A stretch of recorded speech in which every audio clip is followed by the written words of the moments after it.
So, last night we decided to watch a film.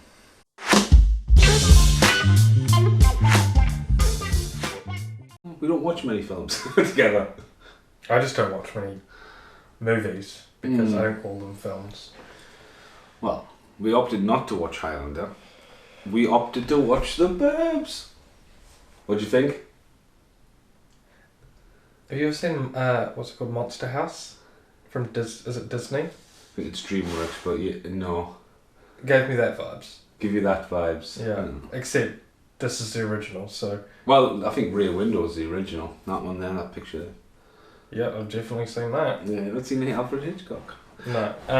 No, it was good. It was good. I think the main thing I liked was the cast. Yes, I think the problem with the film is, fair enough, Tom Hanks is the major star, but as you said last night, that doesn't really justify what the film is, because it's an ensemble cast, isn't it? It's you've got Bruce Dern, Corey Feldman, Rick Dukeman, Carrie Fisher. Yeah, so it's kind of like, even the tagline is, he's a man of peace in a savage land, suburbia. So it's kind of, there's a lot more going on. Looking at the poster, I was expecting, and the tagline, I was expecting him to move into suburbia, absolutely hate it, have a mental breakdown, and start murdering everyone. Because he's holding the hose like a weapon, and the spatula like a weapon. That's Hira, by the way. And it's like a nice guy who got pushed too far. Not really. Well, from the director of Gremlins, Joe Dante, I mean, at no point does he have really, I think, a water hose or a spatula, I would call that, a frying flipper. I still think it's an ensemble cast. Obviously, it's filmed on the same street as The Munsters and Desperate Housewives. The reason why I picked it for is when you were born, there's a couple of video shops in Mochueka. That's the first time I ever got the Burbs.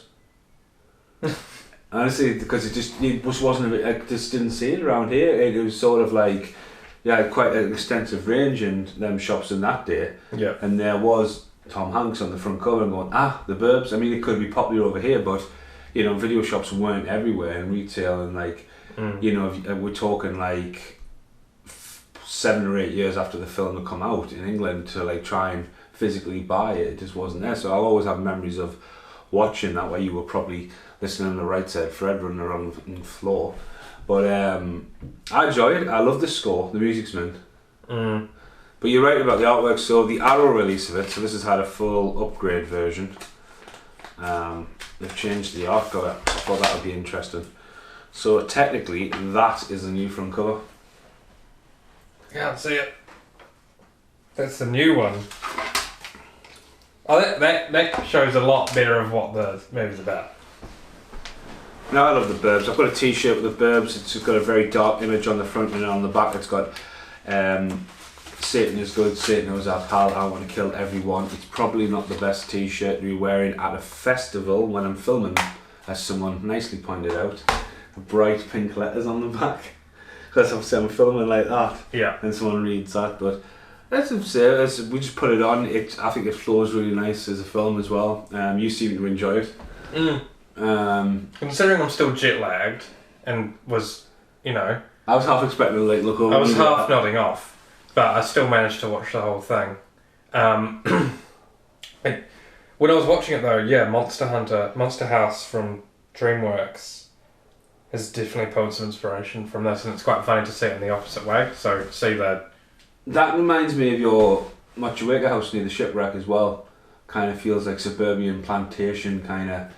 Because I love the shot at the start where it comes down and it's like Google Earth in the 80s, you know what I mean? It's impressive how they've done it. And it comes down like the matte paint and that just always reminds us of the way the houses are over there. Because not over here, on the hills and all kinds of stuff, but... Yeah, I guess taking it at glance value, it is kind of like that. You've got your street and then you've got your builds kind of dotted along. But it's funny because American... you could plant that house in New Zealand and it would be bog standard, not plant that house, plant that street in New Zealand and it'd be fine, normal. And then you put a bunch of Americans in it and it turns into the movie, Everyone's looking after their lawn, they're all. Yeah, I can't say what I think about Americans, but there's a really good quote from Jeremy Clarkson that encompasses it very well. And yeah, it is like that at glance value, at face value, and then but it's just a weird. And then you come here as well, and it's the houses are built 500, 600 years ago and falling apart. No one's caring about their lawn. Yeah. Well, here they are. I had no lawn when I moved in. No, but I think, as I said, I think it's so that, it was before Tom Hanks became mega popular. It gets forgotten about. I think people think of Tom Hanks, they think of Big, they think of Sleepless in Seattle, Private Ryan, maybe's, Castaway, yeah. One of his better films, the one where he talks about You Got Mail. But yeah, as I say, if there's someone out there cutting their lawn, But it's I think, Dick Miller's in there, there's Richard Praycock's in there, people from the world of Joe Dante. Joe Dante just doesn't seem to direct anymore. I always think that Corey Haim should have been Corey Feldman's friend when he goes, "Hey, look at this dude. And he said, get this lame-o out my yard." I think... Pizza Man. The Pizza Man. Yo Rumsfeld, I think there's a lot of physical humour in it as well, but it's all set bound, all made in Universal. And when I last came to see, time before last I came to see you and I went to LA, when you go around Universal, that street's still there, and it was blocked off that day for Desperate Housewives. Fucking absolutely devastated. See you in the outtakes.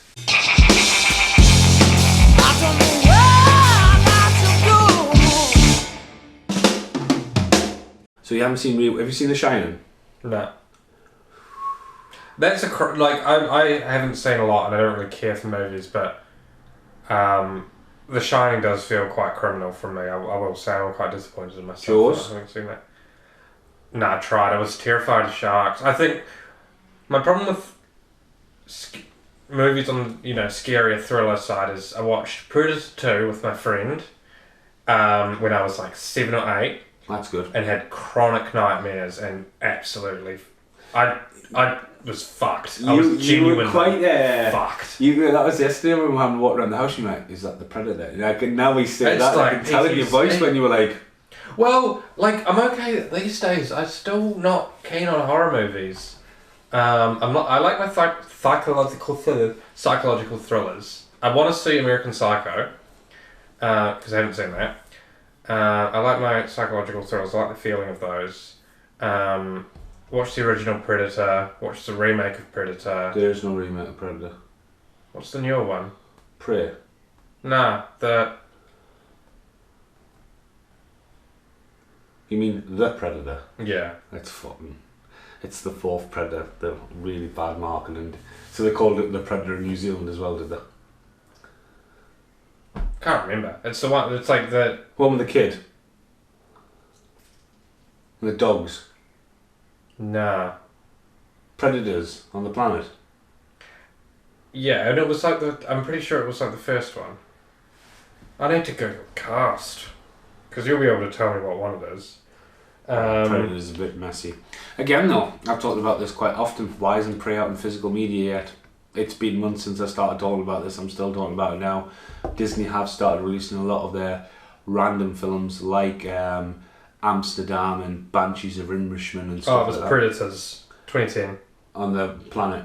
Yeah. Yeah. And is that not a remake of the first one? It's a third one. Is it not follow the same kind of storyline as the first one though? I would say it's a reimagination in a way, but yeah, it's a third one, yeah. Right, okay, yeah, I've seen that, I've seen the first one. Saw Predator 2, PTSD. Saw something else, it was a really shit horror movie at a friend's house, and I didn't want to watch it. It's got predator stress disorder, PTSD. Yeah. Well, there's some kids in the UK that could say the same about Rolf Harris. It's a really shit movie. What's the chick from Twilight called? Kristen Stewart. Yeah. Horror movie with her. The water one. Underwater. Nah, it's it's your typical American low budget. They're in a house. The Messengers, I think it's called. Oh, yeah. That spooked me for a while as well because I was still quite young. And ever since, I've never really been able to get back into horror. I haven't given it the chance, really. So I've seen one called Urban Explorers. It's set in Germany, and you're going to Europe next week. Great casting. The guy's terrifying. It's about a homeless man in a cave when they fall in the catacombs and get stuck. Terrifying. And you're always in trouble when it stopped because, like, Urban Explorers, the X turned into a swastika on the video screen. I was just like, yeah, that was terrifying. It's like Sanctum did some damage to me as well. That was underwater. Yeah, the caving. That did some. I watched that with my family, and that, I don't know, that was just stressful. And I think it's because in New Zealand, quite a lot of caves. You know, we went to Harwood's Hole, didn't we? Yeah. There's caving. I've got friends who do caving. Spelunking is a word over here we use. Yeah, that's fucking weird. And that was, that did some damage. I recall there's like a scene in it where a girl gets scalped by a zip line or something. So you've not seen The Descent? What one's that? The one where the girls all go into the cave and they get stuck? No. So that's, well, technically your cousin made that. Because my cousin made that, so technically your cousin made that on Morris's side of the family. That is literally like, like 6 lasses go into an uncharted cave. Nah, so doesn't do it for me. That's maybe one we're watching Tuesday night. Oh, God. Deep breathing, send you off to... Yeah, maybe not. What's your favourite film then? Not Highlander. We can't talk about Highlander anymore. Yeah, fair enough. Fuck, I hate this question. It's hard to say because I haven't really seen a lot. And I don't feel like my taste is very well developed. I will say, I won't say what my favourite one is because it's like saying what's your favourite band. It's kind of like, it depends on the mood, but I've got to say one of my tops of all times has got to be Hot Fuzz. I don't know if that's a red flag, if that's a respectable choice. No, Hot Fuzz is good. So the Cornetto trilogy, as it's called over here. The Simon Pegg. Yeah. What is it? Shaun of the Dead, and then the End of the World. Yeah. Hot Fuzz is probably my favourite. Hot Fuzz is the best. 3 out there, but I love Paul as well. Have you seen Paul? Oh, Paul's brilliant. Yeah. And you think it almost feels like Paul's good as well. But Nick Frost, seen him at HorrorCon and Newcastle Comic Con, so he's still chanting around. Simon Pegg's just fucking through the roof. He's in a brilliant film called Absolutely Anything. Have you seen Bruce Almighty? Yeah. When Jim Carrey gets all the powers. Yeah. So think like that, British Simon Pegg. Oh, I saw a trailer and he's like, someone crashes into him. No, it's like aliens and they choose him, one Monty person. Python give him the magic powers. Yeah, and he tells the driver to go fuck themselves. I saw a trailer for it. It's so funny. Kate Beckinsale as well. Absolute British bombshell. What else is on my top list? Hot Fuzz is good. I think it's tricky because I would say Shutter Island's up there for first time watch. Yeah, you took the words out of my mouth there. Like first time watch, that is up there, but then replay value is not very good. It's got one replay and then you start looking at a different concept, but then after that it's kind of done. Yeah. I think that would have been... I think it's cool to watch a second or third time even to look for the signposting all through the movie, but it never has that same like... If that came out pre-internet, it would have blown fucking the entire world's mind. Like Sixth Sense wouldn't have been as fucking impactful if everyone knew. Like, you've seen Sixth Sense, haven't you? Nah, but I know he's dead. See, that is exactly my point. It's like, I mean, if someone's like fucking that, but yeah, Bruce Willis is dead. The Sixth Sense, but like Brit didn't know that. And then she went, oh, he's dead at the end, didn't he? I went, oh, it totally spoils the fucking film, but it's because it's cultural. But that was because everyone didn't realise. Like, it's like Saw. Who's seen Saw? Nah, because that came out and was popular when I was still a bit fucking iffy about all It's popular because the first one caught everyone off guard at how it is. Oh, and yeah, then they just milked it. But it became, you can't buy that kind of social media. You know what I mean? It's just like, there's certain films that come along and catch everyone off guard and it creates its own kind of, myth, talking point. Now everything's spoilt. You know what I mean? It's... Yeah, I think another one in my top 10 is Labyrinth. What, David Bowie? Yeah, I think that's brilliant. It's fucking terrifying. Fucking, yeah, awful. Have you seen it on HD? The HD cock bulge? No. They have hidden David Bowie's face in the film multiple times, and it's always the same image. It's in the bushes, it's in the fucking floors, it's in the walls, it's in the shadows.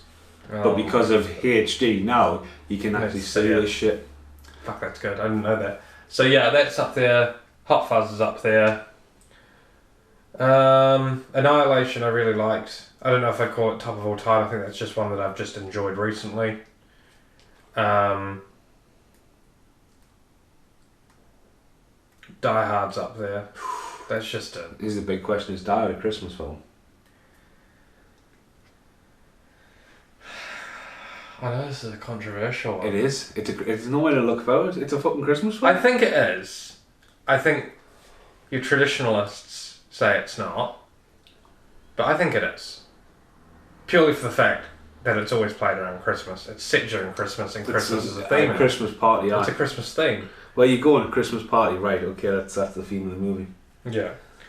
I mean, that's just one of the all times, really.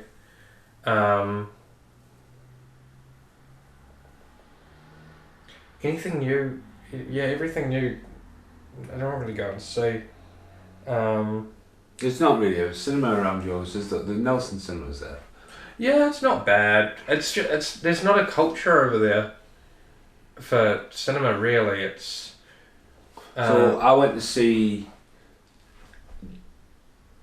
Is it Jenna? Used to babysit you? Oh, possibly. We went to see Jurassic Park Lost World because that had just come out. Mm. And her and her sister wanted to go and see Mr. Bean, the Bean movie. Oh, that's brilliant. He's from down that road. Oh, yeah. He's born there. I'm not coming all the way to the other side of the world to see a film about some fun. He's born down the road. I want to see Jurassic Park. Yeah. Yeah, The Lost World. And I remember there was only the two. That was it because there was only two screens. Yeah. And I was when I was back in Nelson, I didn't see it around. I mean, United Video impressed me for how it was still there, still going, and how Americana it was. The fact that Video Village is still there, but just painted. Mm. I think that's all painted, gone now. Oh, you spot my John. And I just love looking for VHSs. And yeah, even though like I tell you, went and wrap this up here. The funniest thing about Welton, we got there. You're at the top of the hill. Arrow Video Shop at the bottom of the hill. Arrow. What if Arrow? Arrow. See, that's Arrow. Yeah, that's Arrow. It was named after the street, though, wasn't it? That Arrow is moulded. Alright. So you gotta do a long pronunciation on the A. So it's R. Arrow. Love that shop. Nice stuff. When you took us down there, let us in. Then the next day they're letting us up in the fucking loft. Yeah. And it's just an amazing thing. But again, we talked about this. You have no interest in film. I've got that. Me and you have got no interest in cars. Yeah. And Callum has got that little... Callum got like a little bit. So out of 3 attempts, Dad's kind of got like 1. Mm. Slightly can maybe pass the knowledge down. Yeah. I mean, you're so big into your movies and TV shows. You've got more than music. Callum's heavily into his anime stuff. And games. I like my anime, but I don't like it to the point Callum does. I'd put the Demon Slayer movie up there in my top 10 possibly. It's fucking brilliant, like honestly. Is that the new one, No Kim? The one just come out over here? Season 3's just come out. The movie came out probably 2 years ago now. And that's just fucking beautiful. So I like it, but Callum will watch, it's almost like deep level knowledge of just so much random stuff that I've never even seen on thing. I watch like the good ones, the top ones, and if I don't like something, I'll just go. I think it's the ADHD, honestly. I'm not diagnosed with it, but I'll put on a movie and just like 20 minutes in, I'm on my phone like I'm talking to someone like I've missed half this show. Whereas with the anime, it's only 20-minute episodes, so I can kind of just nip in, attention's there, and because each episode's kind of got its start and then it's got the climax of the episode, I'm constantly kind of reeled in to within that 20-minute space. I've got a whole episode. There's a few things about phones, a massive change of culture though. As I say, like when people used to watch television and you couldn't skip the adverts and you just had to watch it, that's when you had your kind of break with it. Yeah. People get weird about going on aeroplanes for so long now because you can't use your phone. You're right though, at the cinema, you go to the cinema and all of a sudden like someone's screen will light up. You know, but yeah, to put your phone down. But again, this started as the Burbs into a little bit of a random outtake, and now I'm going to film some with a box. So goodbye for now. So why are you